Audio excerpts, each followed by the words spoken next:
everyone, and welcome to the Performance Growthcast. I'm Polina, head of PR at AdChampagne, and today I'm joined by Yuri Krasilnikov, director for Eastern Europe and Central Asia at Adjust. So, hey Yuri, thanks for joining us today. How's it going? Hi, it's fine. A bit hot. I have a joke that I was grew up in Uzbekistan, but even like Tashkent summer didn't prepare me for this weather in Cyprus. But all is fine. Thank you. What about you? Yeah, actually, it's going fine. I can relate that it's hot. And to start with, today we'll talk about what the latest mobile data says about gaming, fintech, and some other verticals, measurement across platforms, the role AI is starting to play in day-to-day growth work. And to kick off with our conversation, for any of our listeners who might not be very familiar, could you please give us a quick overview of what Adjust does in the mobile ecosystem and for its clients? And what does your day-to-day look like as a director for such a diverse region? Okay, let's go one by one. We'll start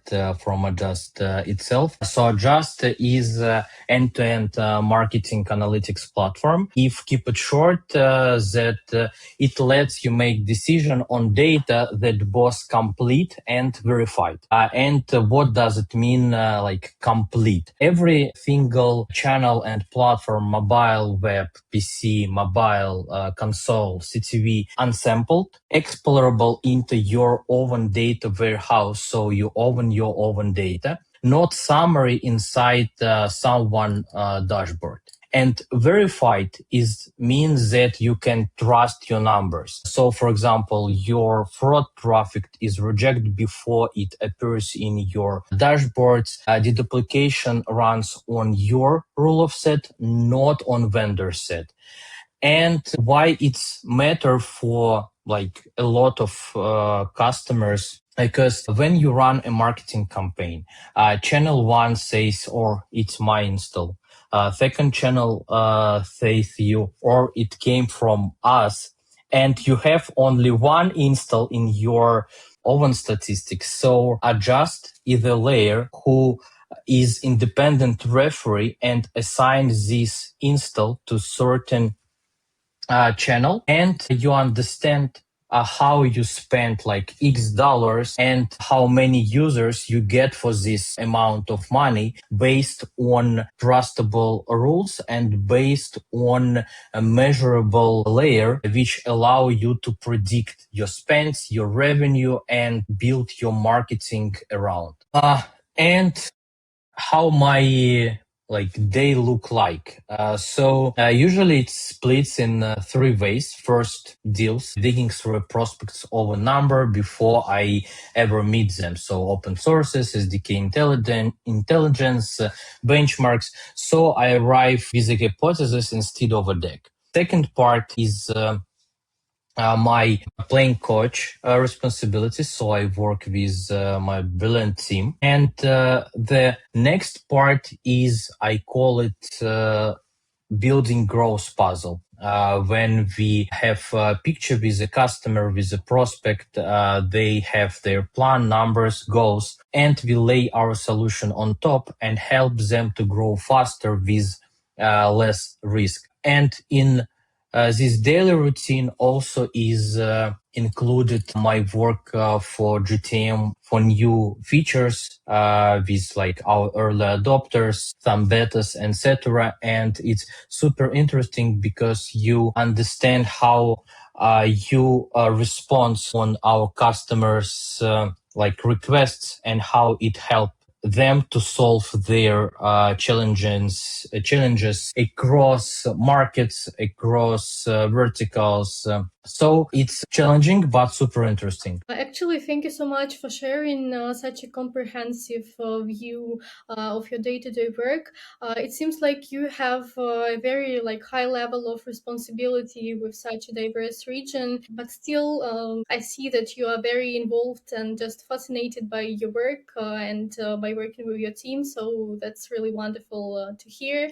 And speaking about the Adjust functions, that's kind of a great framing in my view. So acting as the independent layer between ad spend and actual users. And speaking of being on the other side of that equation, you have a really interesting background having been on the client side at major gaming titles and companies like Maiden Earth Games, Elka Games. So how does that experience of being kind of in the trenches of UA and monetization shape how you approach your role at Adjust today with your today's duties? This is my unfair advantage, because when you worked on client side, you had like possibility to learn a lot, and now you can understand that MMP is not a cost line. It's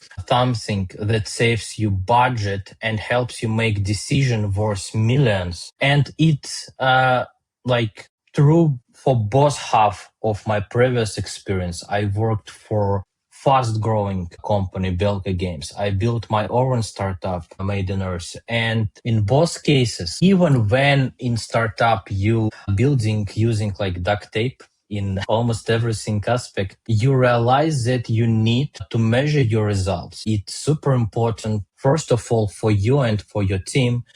Second, for your investors, because they need a source of truth, because like founders can describes that, oh, we have like great results, but it's words. They need to open some kind of dashboards with data, independent data, and understand what's going on with your product. And believe me, these graphs tell your partners, investors much more than like your 1,000 words. At the same time, when you are growing very fast, because like Belka game became one of the leading publishers from a EMEA region. And during this growth stage, you should make decisions very fast, and you should rely on data you have to be able to invest more budgets in marketing to grow faster. And another thing, when I worked for Belka Games, I went through migration, so I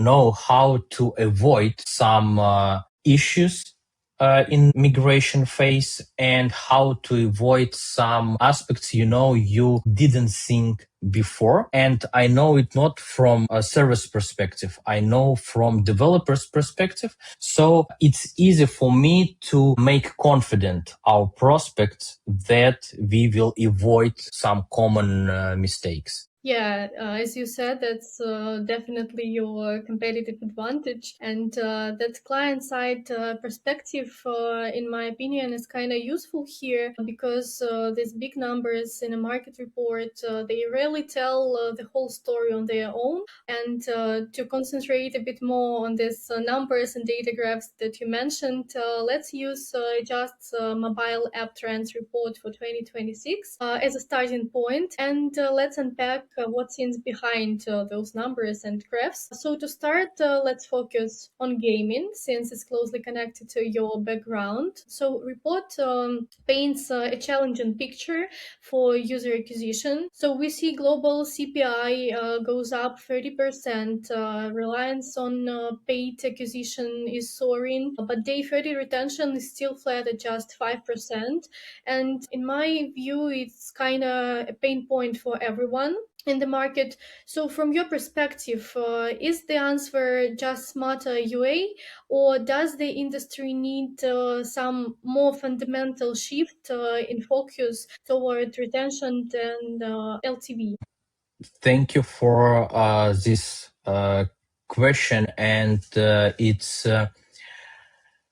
one of the main question when you work on gaming market right now. Landscape is changed for last several years, and it's definitely became not easy at all. And starting with CPI numbers, it went up definitely, but there are some expected reasons behind it, because competition went up, barrier to building an app went down critically. So there are simply more people who build something and they start to try bidding against others. So a lot of niches become red ocean. So you have to navigate through it, find new ways how to grow. But the good thing is that we can't consider CPI metric solely. So you should consider your paybacks on this CPI. And if your CPI up to 30% and your LTV is up to 40% is a great year for your company. But for you is challenge how to cohortize this audience and how to be sure that your monetization aspects work well for your product.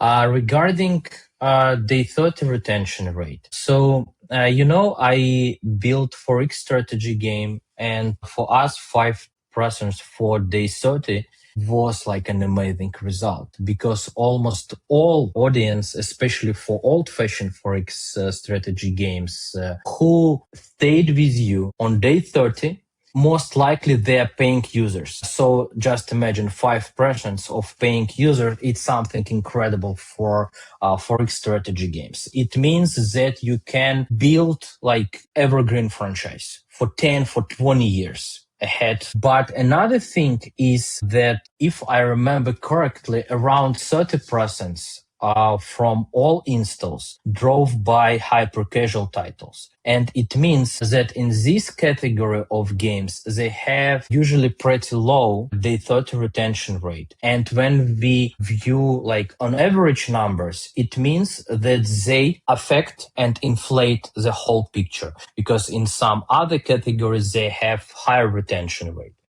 Another thing is that the time when marketers relied only on CPA acquisition formulas gone. And they try to acquire targeted users and they expect that their retention rate should be higher. So, in general, we should consider per vertical, per genre, and not try to compare to average numbers because for some cases it will be really great result, for example for Forex strategy games, and for other games like for more casual games where they expect retention day 30 above 10%. And if you will come to, I don't know, VC investors and say, I have match 3 with 5% retention day 30, they will answer you goodbye. It's not interesting at all.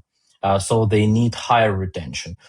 So again, we should consider case by case here. Yeah, so I see it should be like a customized approach to each game, to each genre, and we shouldn't rely on solely CPI metrics and should consider some others as well. And as you said, like this shift is about defending the contribution margin, kind of, not just the CPI. But defending that margin requires also some visibility, which brings us to privacy issues and my next question.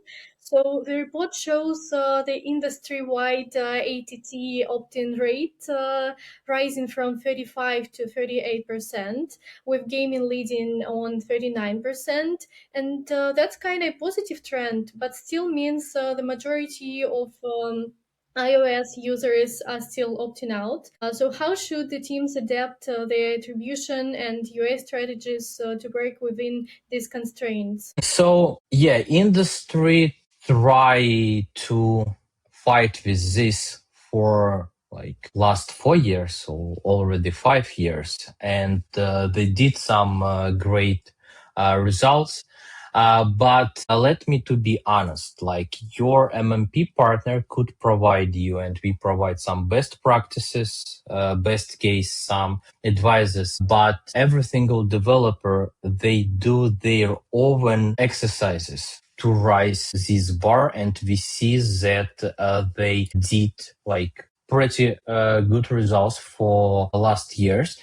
Like you can compare it, for example, if you will approach random 100 people on streets and ask them to provide them, I don't know, what is your daily routine today? Like not even like bank card details. Just imagine how many people out of these 100 people will answer this question, or they will just ignore you and go like straight. So almost 40 people out of 100, it's not bad. But the thing now isn't about how to make from 38% to 45%, for example. It's continuously work which will be done by developers like year over year if like some rules will not change. The main challenge and the main question is what you should do with the rest of your audience, with this 62%. And more common answer is we extrapolate. But there are several things you can do and consider uh, to work with this audience much more accurate rather than just extrapolate. First of all, if you got opt out. So Apple doesn't give you the user and you have only like the field for the entire conversation between your app and Apple Ads algorithm. What you should do, you should fine tune it and try to understand early signals for users, early signals about like paying users or users who are available for your application or game and tune this field. Sometimes developers do it once and forget about it, like forever. It's wrong approach. You should constantly revise it and update it. They can think how to update this. You should consider your opt-in cohort as a laboratory where you see their data and you should use this data to use it, let's say, at factory. Consider your opt-out as factory. And when you did some experiments in the laboratory, you can use them at your factory and achieve much greater results you had before. Another thing to like evaluate my region, I tried a couple months ago to understand ratio of Android and iOS device across the region. And for most countries in Eastern Europe, in Central Asia, the Android platform is dominating, except Kazakhstan. Kazakhstan, it's almost 50-50. But for other countries, it's like a ratio is around 70 to 30 or even 80 to 20. So it means that reading like the global reports is useful, but always try to fit it to your daily needs. Remember, I explained two types of companies. First, who worked to global market, and many companies, they try to build to local markets. For example, fintech, delivery, e-com, and they should care first about their Android users. They should implement some analytical solutions which allow you to do cohort level ROAS analytics, for example. And after you will fine tune your Android system, then you can consider the rest of 20% of your audience. It doesn't mean that like forget about iOS users. No, but first things first, where you can do some leverage easily, focus on it. Actually, thank you so much for sharing such a comprehensive and step-by-step process for working with audiences, for evaluating them, and how to like just see and evaluate the data. I think it's really useful for our listeners, and also thank you for I hope. sharing.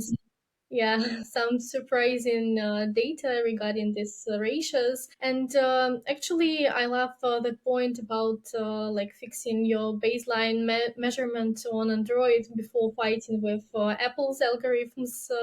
So that might sound reasonable. And speaking of baseline shifts, let's look a bit outside of gaming. And let's proceed to some other verticals. A huge highlight was the 76% growth in finance app installs in LATAM. So, what can marketers in other emerging markets like Central Asia learn from this? And is it about market timing, some leaps in technology, or it might be about solving some very specific local needs? So yeah, I remember these numbers very well because like several months ago we had a meeting in Tashkent called Branch and Benchmarks, where we provide some data for local leaders in e-com, finance, banking products. And we used exactly numbers from LATAM because it's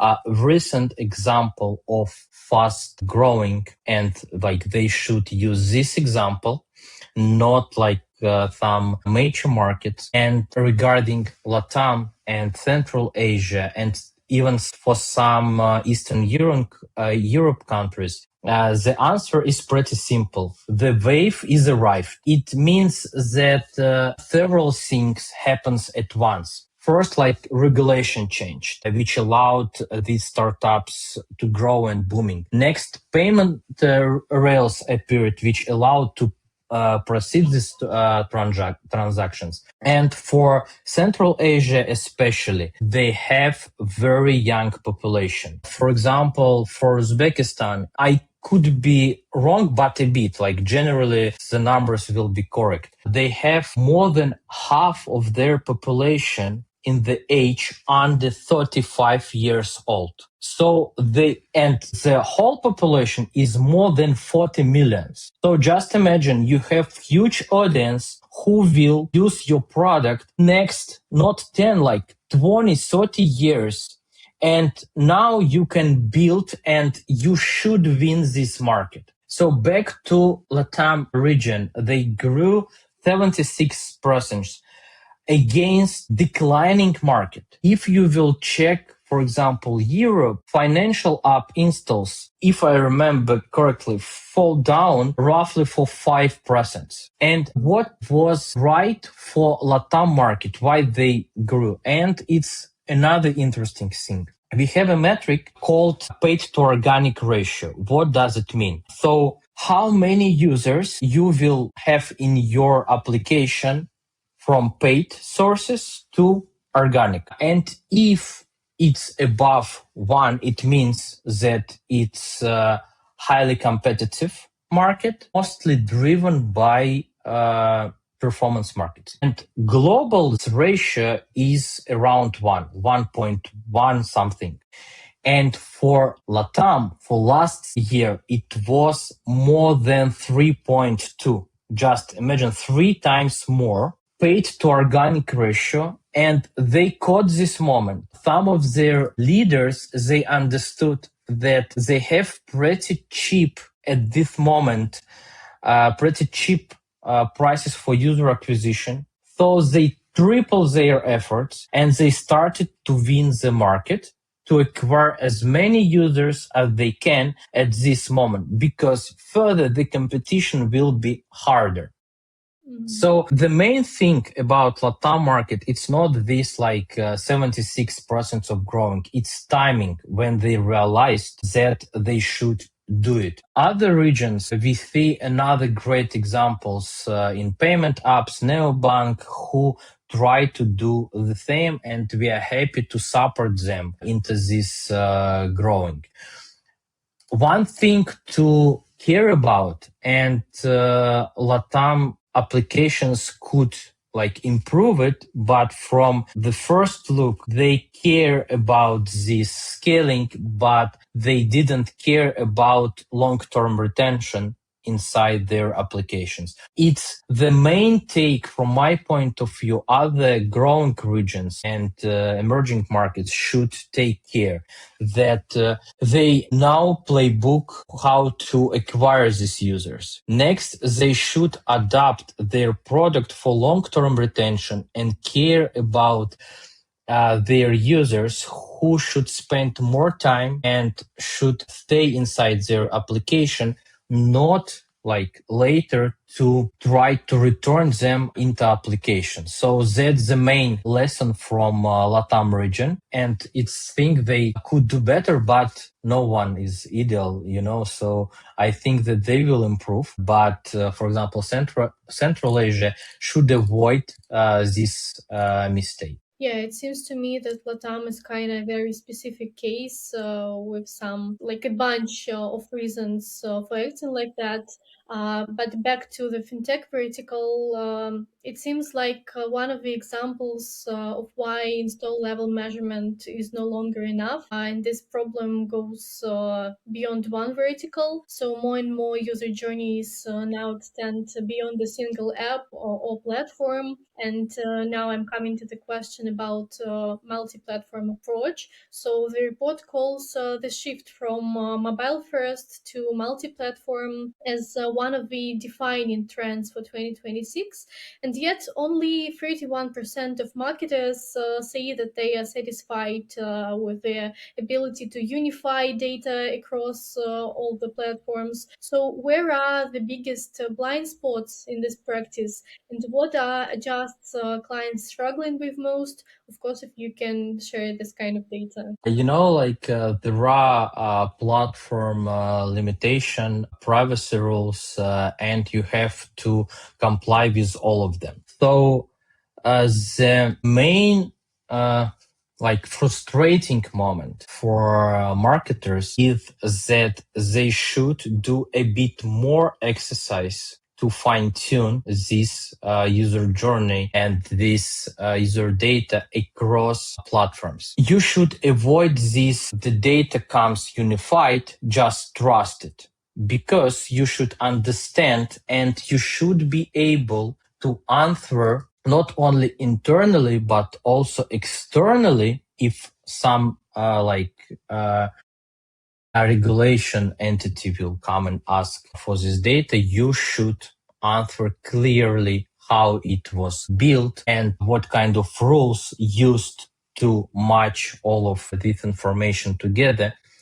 So it's a bit challenging, but it's solvable. It takes a bit more time upfront, but this extra work helps to get much better outcome as the result, as the final result. So when marketers not happy with this cross-platform setup, it means that they need to do a bit more work and care that data belongs to you and understand the logic behind how this data can defend your numbers again internally and outside it. I think that's one more useful recommendation for our listeners. Now, let's move to another measurement problem. What happens when a company changes its measurement setup? I'm coming to the recently launched Tripledot Studios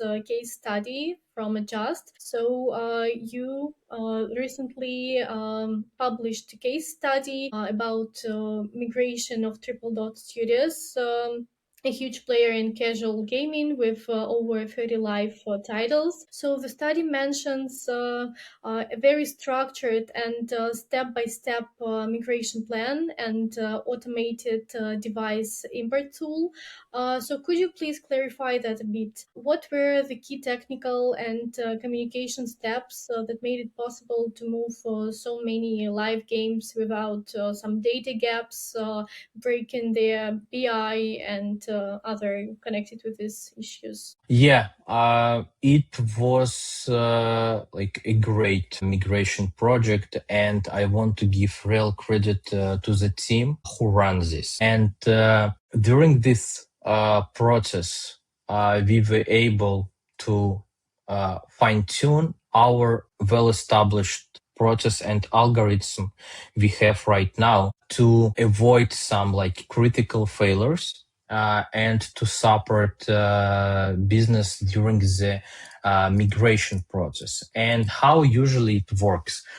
So for every client, we build a step-by-step migration document. Like this document based on our audit of their type of business, their growing channels, their outcomes, and we try to understand how to tune it. So it's not one approach for each of customer. Yes, we have a lot of things we can automate, and what could be automated is automated, but at the first step, we do like individual approach for each of our client, and I can like share one of the main, from my point of view, critical aspect that half of the successful migration process is communication. And if you build right communication with right decision makers, point of contacts with your customers, because migration isn't a marketing project solely, it's a BI project. And with Tripledot, for example, we had shared channels connecting growth, marketing, data engineering team, their analyst team from both sides, and it helped a lot. So it helped to import devices from their previous measurement partner to our system without losing any kind of information and any kind of data. So they were able during the migration period support their business and continue their growing. As you mentioned, like the amount of applications, it's like were also a challenge. I will not like cover it. Like when you migrate such amount of applications, I think it's a great achievement for both Tripledot and Adjust team. But again, the most important thing is communication because all tooling, all approaches are on place. They should be tuned customer by customer, but generally like the system is working. And when you communicate to each other, nowadays you can avoid all of like common mistakes and pitfalls. Mm-hmm. Yeah, for sure. That's an awesome achievement for both of teams. Thank you. It looks like that it's a point where a lot of projects might lose momentum. So not in the platform itself, but in the handoffs and communication around it, as you mentioned. And that sounds like a perfect use case for better tools, which brings us to the biggest macro trend from the report, AI becoming core infrastructure. And this leads us perfectly into just a new solution, Growth Copilot. So, in simple terms, what problem does it solve for the marketers who are already kind of overwhelmed with all the data and information they have? Yes, and I waited the moment when we will come to this AI trend because it's really our daily routine. But like to be honest, even like my mom started to use ChatGPT. It's why I mention it because one of the interesting thing that using Copilot is a bit human related aspect. So a lot of people afraid a bit to ask some questions which could be considered like not so important, not so well formulated, and especially when you know that okay, I should go to like data engineers, they are overwhelmed, they have their backlog, and they will answer you like in 2-3 days. But you wanted to check something in this particular moment. Maybe like you have sixth sense and that something go wrong, for example. So you can go and just chat with Copilot and asked, for example, please provide me some like an inspector behavior in our campaigns, and it will show you. Or, for example, you have a question from, I don't know, from finance team.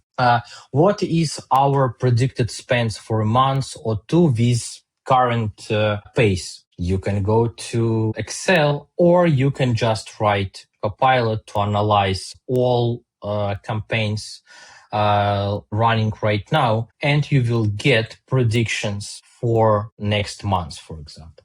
Or you wanted to understand, you have, I don't know, think with your marketing creative team, and you wanted to have, and suddenly someone tell you, okay, we have some resources to produce more creatives for you. Give us direction and we will do.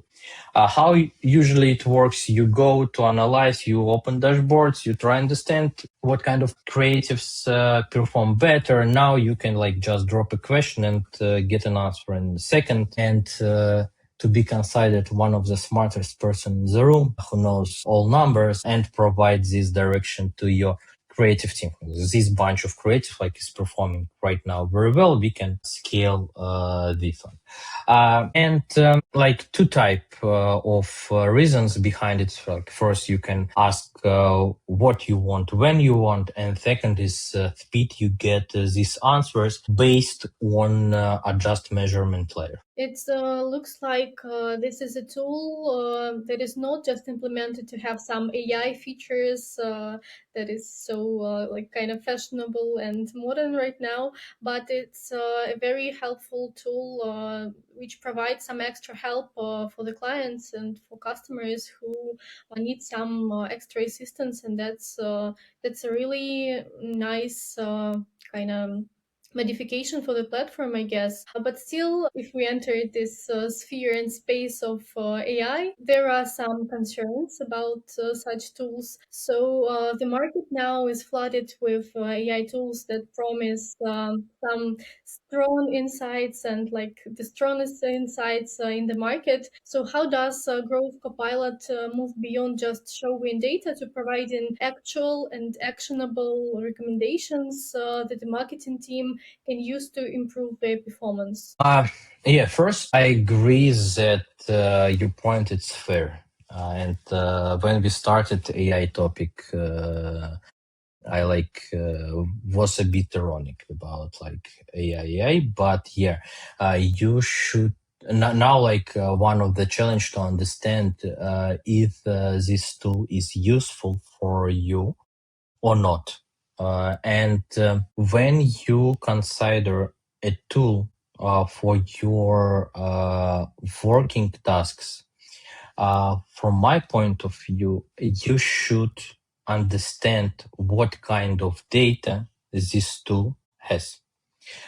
So Gross Copilot is built on adjust measurement system. So you can trust this. So you can understand that actually you can do the same work, but it will take a bit longer time for you. But you 100% can trust this data because it's like your own data. You have your like raw data, etc. You can examine it. Yeah, and like you will try, and let's go like beyond it. When you see in dashboard that CPI went up, it's like a fact. Okay, I see it, but the another thing we should understand why CPI went up, and we should try to formulate some hypotheses to dive deeper.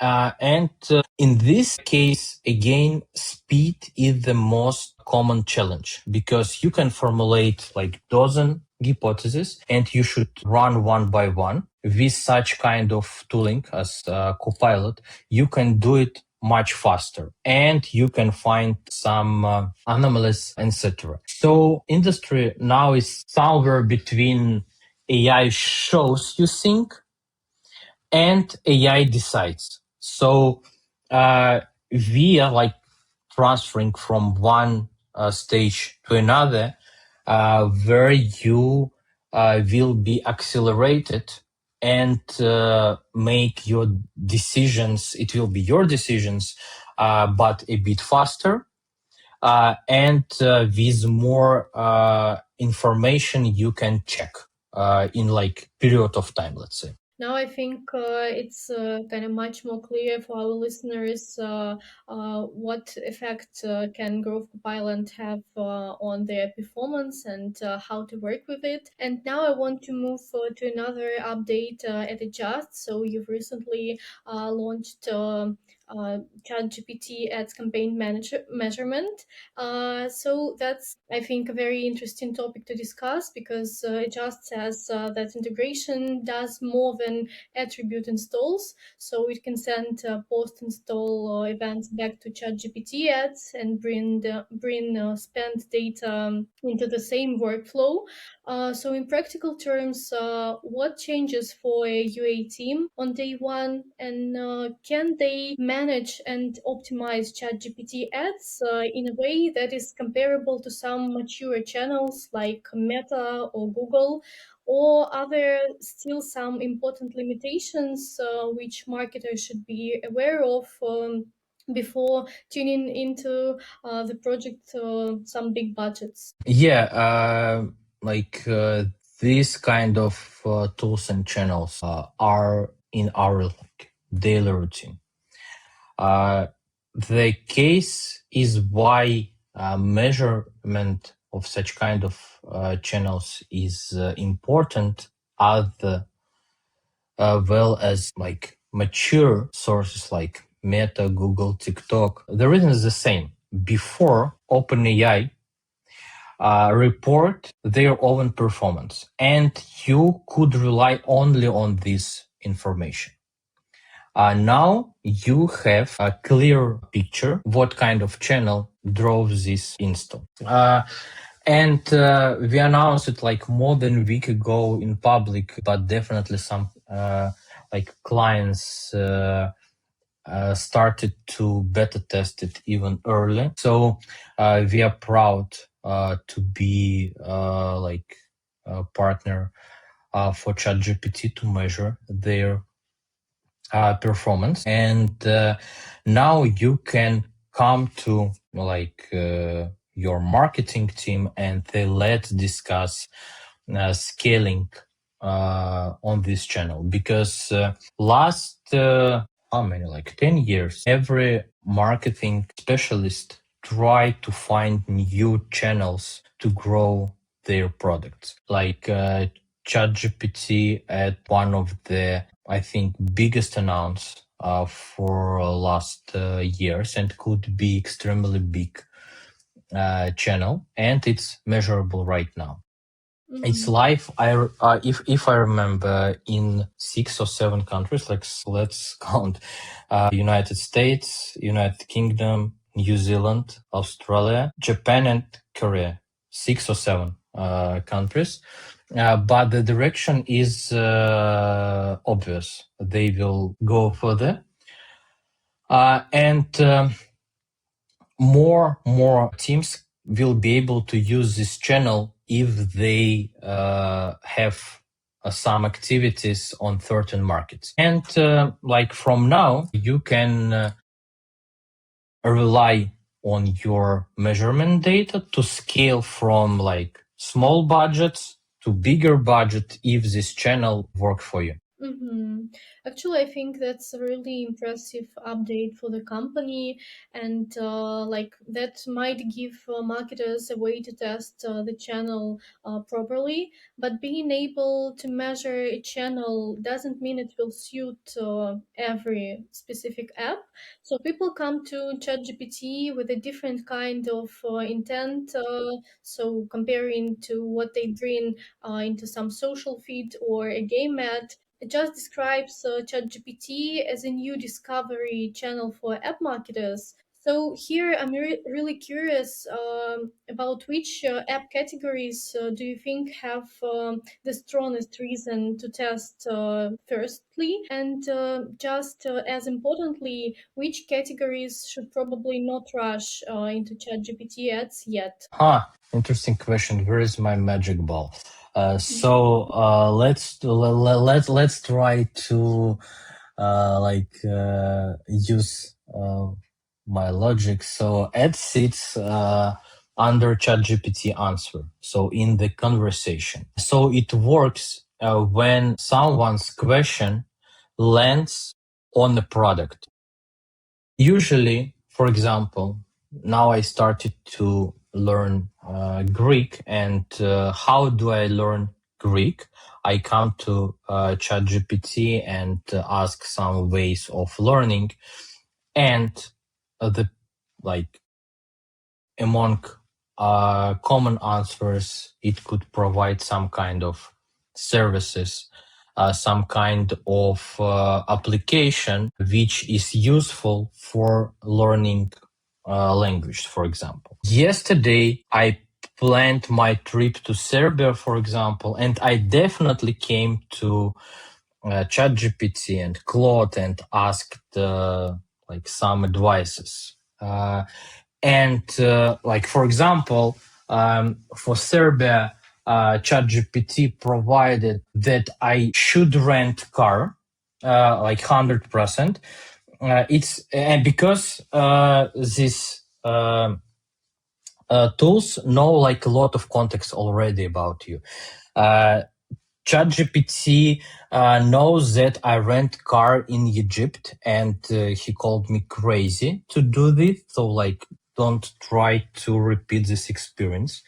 But for Serbia, he suggested to rent car right in the airport because roads are good, landscape views are beautiful, and for such kind of services, it will be great source of new users, 100%. It at least they will try to check, because now it's obvious that if this tool recommend you 3-4 services, you go and check them, especially if you don't know about them, or at least you will go to your friends who lives in Serbia and ask I got such kind of recommendation, could you prove it or not? Another aspect for these services, they should have pretty high LTV to absorb level of costs for impressions. We don't know yet the exact numbers, but to be safer, to experiment. For my lovely gaming industry, it's adaptable. Is it right or wrong thing? From my point of view, for example, if I play hyper casual title, I will not go to ChatGPT and ask to recommend me another hyper casual title. First of all, it's flooded market, and ChatGPT could just provide some kind of wrong information. Next thing, for such kind of verticals, they rely on very huge volume and very low CPI. Maybe conversion rate from ChatGPT ads will be super high, and then you can consider it. But again, for this moment, I think that gaming vertical should analyze it a bit, and maybe they should start with small budgets just to test new channels. Maybe they will find fit, but again, they should be very, very from my point of view, again, conservative. And as far I came to game development through kids application development, so kids application under 18 years old, as far I know, excluded from these sources, or just parents can use it. And there is another question that parents should come to your children and advise to use this application. Actually, I think you've just given a hint for the marketers for specific app categories, whether to enter or not enter the field of ChatGPT Ads. So I think it was very useful for them. And now, when we covered all the questions from the main block, let's proceed to our traditional chapter of the podcast, a Blitz questionnaire with three questions. So the first one is how would you describe Adjust with just three words? 3 words. Okay. Fast, Mhm. reliable, and transparent.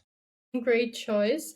The second one, what's the most exciting thing Adjust is working on right now? And maybe you can share some insights on it.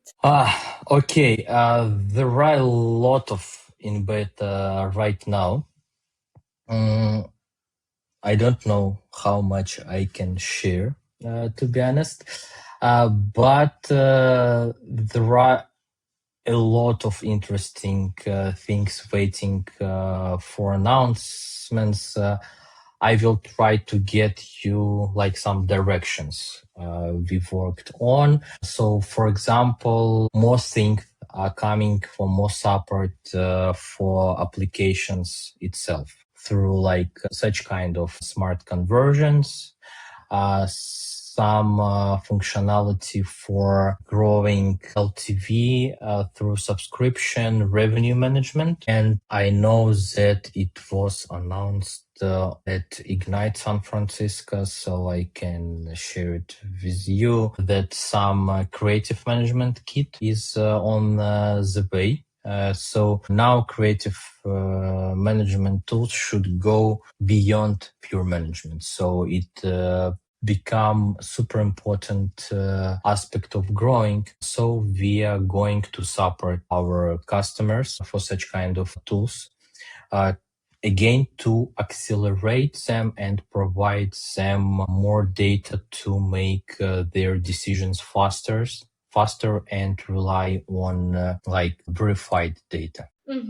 Very interesting. I think we all should stay tuned for what comes next in Adjust's updates. So thank you for sharing it. And the last question, based on everything we've discussed today and the data in the report, what are the top two or three things that mobile marketers should be prioritizing right now for sustainable growth in the second half of 2026? First thing I believe it not only for marketers, it's for the whole digital world, for developers too. So experiments and speed. We have a lot of tools right now which allow us to uh, try, fall, try again, have success, and everything change so fast. So if you wanted to win, like in the second half of 2026 and especially in 2027, you shouldn't rely only on your one best idea. Even if you feel that this idea is something which will change, like, you know, the whole world, the growing graphs for my company, you should experiment on a couple more ideas and try and check. So the shortest loop from idea to answer is something you should be able to deliver. Next thing is something you should consider, that not every user is equally available for your certain application. For other application, it could be like perfect fit, but for your certain application, for example, not suitable for this kind of users, and you should rely on signals which show you is this user right like user for your a product or not. So I rely not only amount of installs you have. And third thing, you should measure more and more. You should analyze more signals, more early signals for your product. You should build scenarios, use AI for it. You can moderate right now a lot of data. You should try to build different patterns. You should try to analyze it and categorize your group of users, like feed them these signals and understand how it works. So the general idea is like teams who will understand how next month to half year will look like, they will be able to do much more powerful decisions pairing with teams who reacting what happened last week or last month. Mm-hmm. Thank you so much for sharing such insightful recommendations. I think our listeners will definitely find them very valuable and helpful. And thank you so much for joining us today and taking us beyond the top line numbers and just the data graphs. You shared such an insightful and valuable information. It was just a real pleasure to talk to you. Thank you very much. It was super interesting questions. I can recommend for all of your listeners, go to Adjust website, find department on website with such kind of reports. Recently released dedicated report for Japan market, for example. It's super interesting. You can go through. Yeah, and thank you very much for this conversation. It was a really enjoyable time. Thank you so much. And I should point out to our listeners that all the links to the social media pages of Adjust and the personal page of Yuri will be linked in the bio. And you also will be able to find the link to the mobile app trends report for 2026. And thank you so much for joining us today. If you found this podcast useful and interesting, please subscribe and share it with your marketing friends. And see you in the next one. Bye bye. Bye bye. Thank you.